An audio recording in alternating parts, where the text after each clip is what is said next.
I'm here at the Norman Rockwell Museum in Stockbridge, Massachusetts. And behind me you can see Norman Rockwell's studio where he worked in the latter part of his life.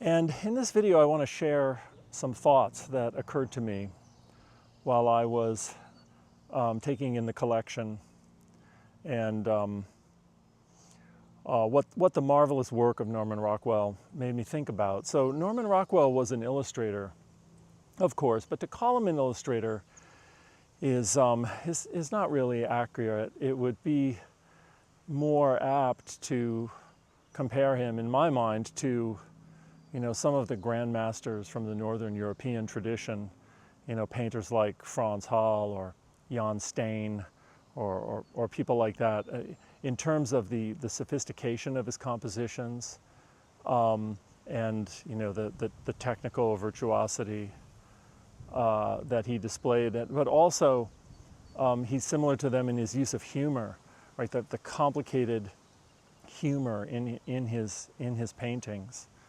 But nevertheless, that's what illustration was at the time, and he was able, as a young man, to get his gig at the Saturday Evening Post, producing covers, which were actually oil paintings, then rendered into print form for the magazine.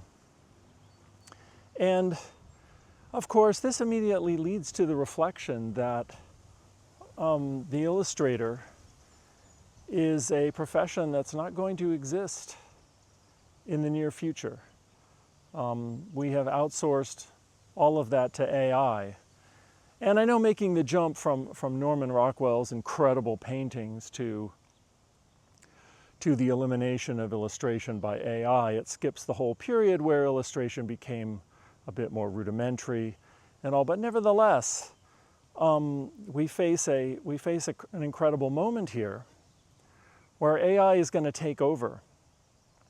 And when you look at what Norman Rockwell was chronicling in his work, I mean, he was creating an artistic record of American life, the emotions, the humor, and the nuances of what American life was. Now, I know it was mainly for the greatest generation and also the silent generation to a large extent. But nevertheless, he chronicled that. And when you look at his paintings of those things, I mean, he is capturing in permanent form like what America was at the time and how people felt in America at the time.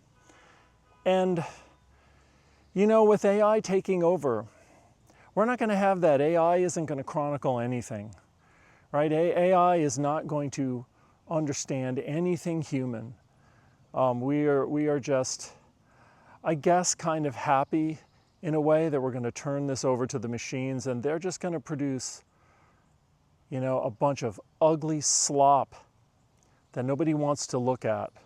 And we're told that it's okay because, hey, the billionaires need to make more money. They don't have enough money. They need to own everything on the planet. And so this is all good. But it's not good. In fact, it reminds me of something Frank Zappa used to talk about. He was fond of talking about how, in music, when music videos came in, the fact is like a great piece of music or even a great song, you can listen to it. You can listen to it hundreds of times or over and over. You can listen to it all your life because you'll never get tired of it in music form. But the minute you make a music video out of it, right, the video itself, you're done with it after 2 or 3 watches, right? But the music you can watch endlessly. And I think that there's an analogous thing that goes on with Norman Rockwell and illustrators and AI. Because when you look at Rockwell's work, I mean, not only is he capturing these amazing moments and these amazing truths about what American life was like, but he's capturing it in a way that you'll never get tired of looking at. You could look at his paintings or his Saturday Evening Post covers. You could look at them your whole life And you'll still be moved by them. You'll still be touched by them, right? You'll still laugh. You'll still, be transported to a time when life was very different. Maybe a time when you felt life was better. With AI, none of that's true. None of it's true. With AI, you get a piece of work that not only don't you want to look at it for your whole life, you don't even want to look at it once. Because it's disgusting crap, right? The machine is just going to barf up. It's going to barf up an image that is literally like the lowest common denominator of every crappy ass thing that has ever been created by humanity, and it's going to distill it down. And it just struck me how incredibly sad this is, that we have to just say goodbye to this profession, say goodbye to the whole idea that like human beings themselves should capture in art, what we feel in our lives and what we feel in our society. It just made me very, very sad. Now, the second thing that I'd like to talk about from this visit is something that I wasn't really aware of, and that was Norman Rockwell's reaction to Franklin Delano Roosevelt's speech about the Four Freedoms. Now, the Four Freedoms speech was a speech to try to rally America's spirits in the middle of World War II. And the idea was that there were these four fundamental freedoms that we were fighting for, right? Telling people what was worth the suffering and worth the agony. And those four freedoms were the freedom from fear, the freedom from want, the freedom of speech, and the freedom to practice whatever religion you wanted. And the reason that this came up in the Norman Rockwell context is that at the time Norman Rockwell was so moved by this speech that FDR gave that he did a series of 4 paintings, 2 of which are quite famous. And these 4 paintings captured the 4 freedoms.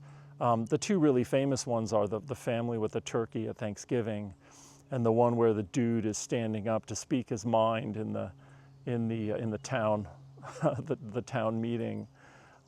These are like incredibly famous and iconic images. And in talking to my wife after we visited the museum, like my wife told me how when they played FDR saying those lines, they actually played the tape from his speech in the movie about Norman Rockwell that they have in the basement of the museum, and she mentioned how she started tearing up, and I told her I had the exact same reaction. And the reason we had this reaction is because those 4 freedoms, those things are a thing of the past in the United States. That shit's over. That shit's over, it's gone. Let's talk about that a little bit. Freedom from fear. I mean, Americans live paralyzed in fear now. We live paralyzed in fear.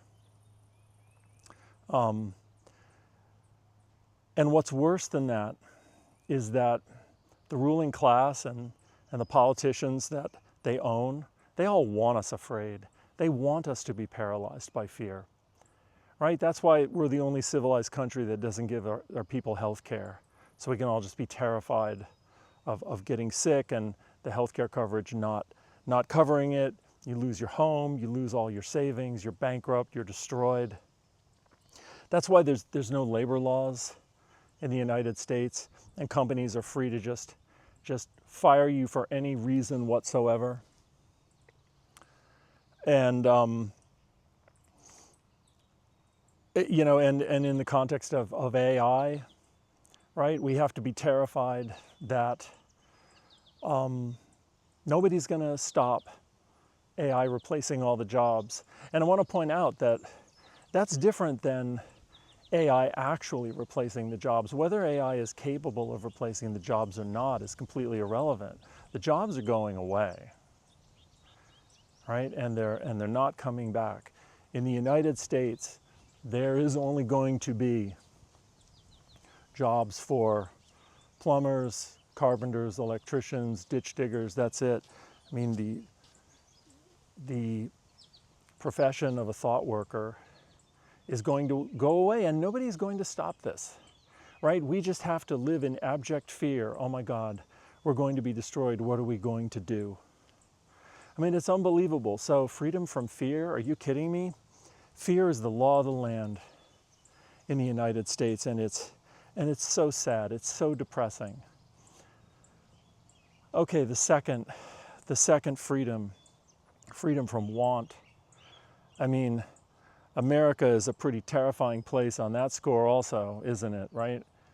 I mean, we have freedom from, I mean, let's put it this way. Elon Musk has freedom from want.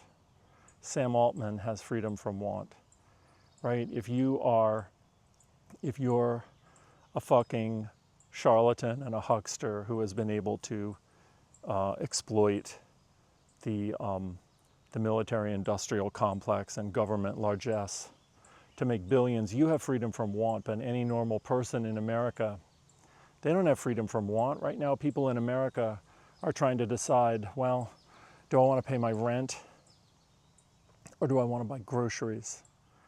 And we're acting like, you know, this is kind of the bottom.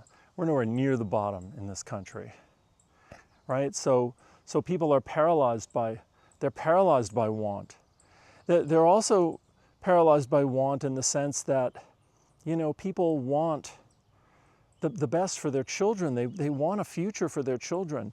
They want a future that, you know, that their parents had, where you could, you know, grow up and get a job and be in your job and make a living and have your family and friends and all. It's like that's all they want for their kids, right? That shit's all gone. That shit is all gone, right? Something like half of Gen Z are living in their parents' basement, and I don't blame them, because what the fuck are they supposed to do, right? There's nothing for them to do, and Gen Alpha is even more fucked. So, you know, how are we to understand the want that people feel around their kids, and wanting a good life for their kids, which they can no longer have? It's just tragic. Okay, the third freedom is the freedom of speech. And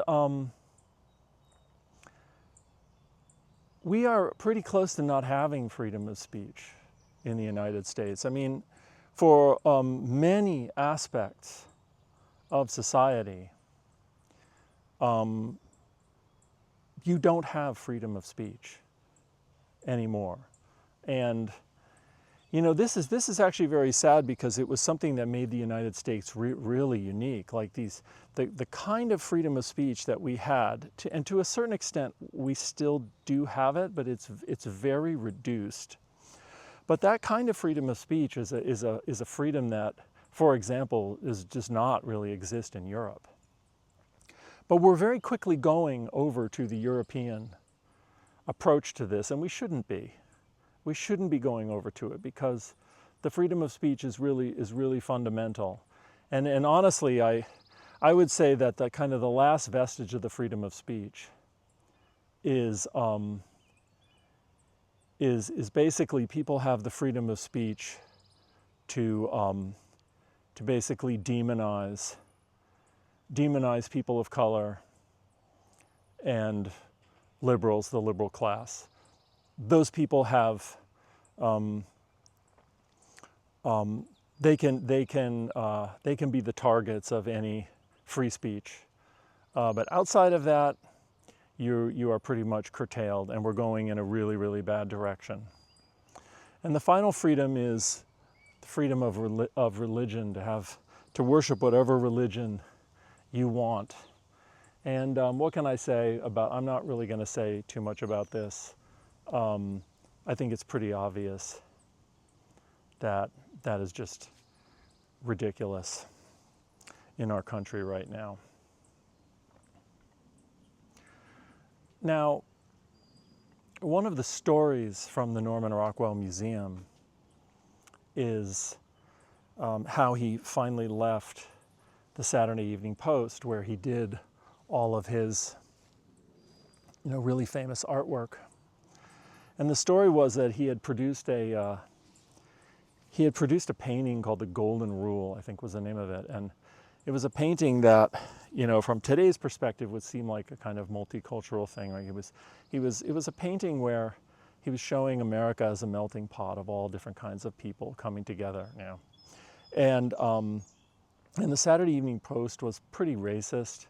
And so they were hassling him. They wanted to put all the brown people to the side and put a white family in the center and all. And I got to give Norman Rockwell a lot of credit because he stood his ground.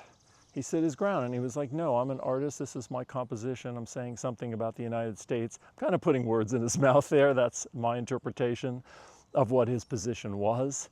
But that's what he did. And so as a fuck you to Norman Rockwell, they put his cover in the April Fool's edition of the magazine, which was, at the time was just a total diss. And so Rockwell left and he went to Look magazine, and it was at Look magazine where he produced kind of his final set of images capturing America, which were, images around like the struggles around desegregating America and the struggles for black rights. He became very interested in that towards the end of his life. And there are some unbelievable images, like the Ruby Bridges image, and the most haunting one is I don't remember the exact name of it, but it was something like New Family on the Block or something, and it was two black children meeting